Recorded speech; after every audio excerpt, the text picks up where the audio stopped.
Crows don't just see death, they understand it. When one dies, the others gather. They mourn. They circle the body like detectives trying to prevent the same fate. A species that performs its own forensics.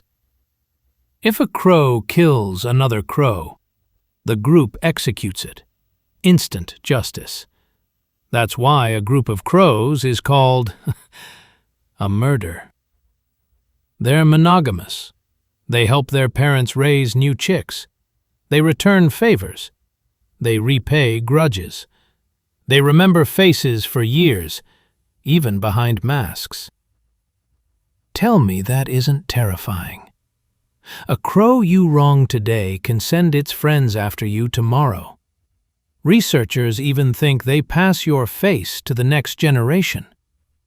A family curse, delivered by birds in black coats.